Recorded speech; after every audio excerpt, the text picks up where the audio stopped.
Hi, this is Nancy with On Points Tutorials, Tips, and Tours. We are in the second episode of our Lone Star quilt. So in the last episode, we talked about choosing colors and charting out your quilt, and we sewed our strips together, and this is the design that we came up with. So we have row 4, 3, 2, and 1. And we sewed those all last time, and you'll recall when we sewed them, we then pressed the seams open. So all of our seams are pressed open. Now it's time to cut the segments out. When you're working on a Lone Star, it is really best to cut all of the segments out at the same time. That way you will know that they're all in order, and most importantly, you'll know that they're all the same size. So if you are doing a 6x6 Lone Star, if you remember back to the charting process, you will end up with 6 layers of fabric. If you're going all the way to an 8x8, so a large Lone Star, you'll end up with 8 stacks of fabric. For our quilt, we have a 4x4 chart. So I've taken the first 3 strips and I've laid them down already. I actually use the lines on my mat, which this is one of the rare times I'll use the lines on my mat to make sure that the strips are laying down nice and straight. And I will offset them by a 1/2 inch going down and by a 1/2 inch coming over. So this is the last strip I have to lay down. And I'm going to lay it so that it's a 1/2 inch down from the previous strip. And I'm not going to measure that. I'm just going to eye it.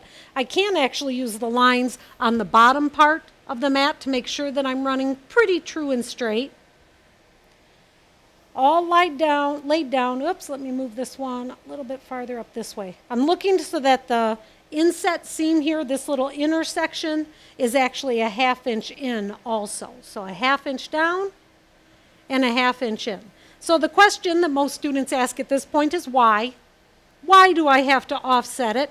You want to offset it so that you don't have large bumps of fabric. Now you'll remember we pressed the seams open so that we didn't have large bumps of fabric, but we're doing the same thing with offsetting it. By offsetting it a 1/2 inch, these seams are offset. So you're not having one big bulky seam with 8 or 12 layers of fabric. Instead, it's going to be about half that, and it will be a smooth rise of fabric. So it won't be 4 layers and then a bump and 4 layers and a bump. So you'll have a nice, smooth transition of fabrics. Laid down on the mat, nice and straight.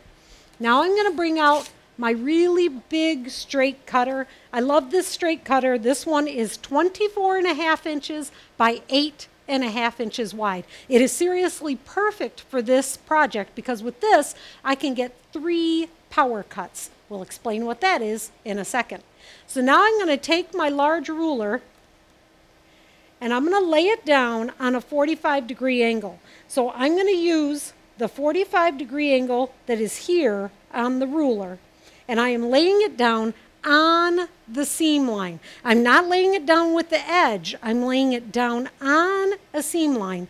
That way I am going to be generally sure that I have a nice 45-degree angle, and then I want to flip these edges up to make sure that I'm not cutting into a little gap in the fabric. So right here, I don't know if you can see it, but this seam allowance is coming into about right here. So I know that my ruler can be no farther to the right than right where my finger is. So I'm going to bring it to the right, going to lay the 45-degree angle right on that seam line, and now I'm going to cut it.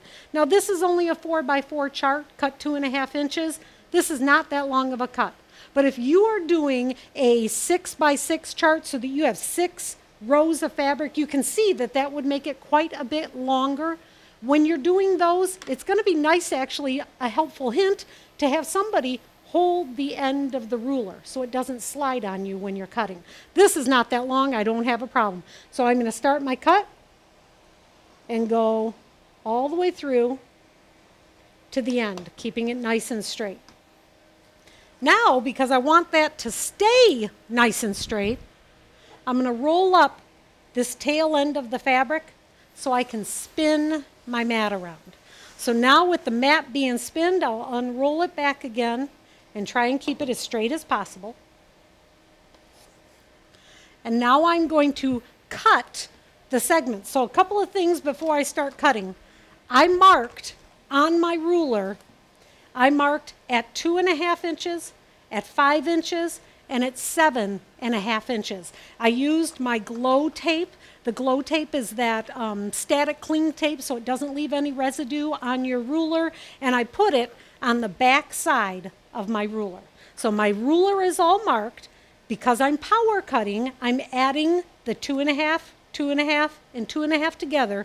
So I'm going to start at 7.5 inches. But that's not as accurate as I want it to be. You would think, well, you're lined up there on that 7.5 inch, that should be okay. Nope. The minute you do that, something seems to happen. Something seems to wiggle. Even if I use the 45-degree angle down here on the bottom, it just never seems to be as accurate as I want it to be. So then I use a second ruler. This is a square ruler, so this one's a 9.5 inch square, just the right size, not too big, not too small. And it is this 45-degree angle that I'm going to use on the square ruler. I'm going to set it down on the straight line, the center straight line of my top section of fabric. Then I'm going to come over and look for that 7.5 inches. I'm going to lay this down. Now, over here, all the way to the right-hand edge of this ruler, I see that my strip is now no longer straight. It's starting to tip down.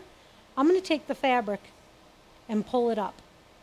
If I do that every time, by the time I am cutting over here, it actually seems to line up better. I don't know why. You just got to trust me on this. Using the two rulers to keep your 45-degree angle straight and keeping your strips straight is going to make your Lone Star a lot more accurate. All right, so now we're back here to the edge. We've got it at 7.5 inches. I'm going to very carefully cut to the end. I am using my 60 millimeter so I can get through all these layers. Now, true to power cutting, I'm going to move my ruler to the left to 5 inches. And then one more time to 2.5 inches. Power cutting is really the most accurate way to cut a Lone Star. If you try to cut this without power cutting, the diamonds just never seem to come out the right size. I'm going to pin these. Oops, I got a little. I'm going to get my scissors out. I'll get that in a second. Going to pin that, keep that in place. Going to move those over. Didn't quite push down enough. So now I've got 3 segments. I need 8 total. Going to very carefully slide my strips onto my mat, lining it up on the straight edge of the mat.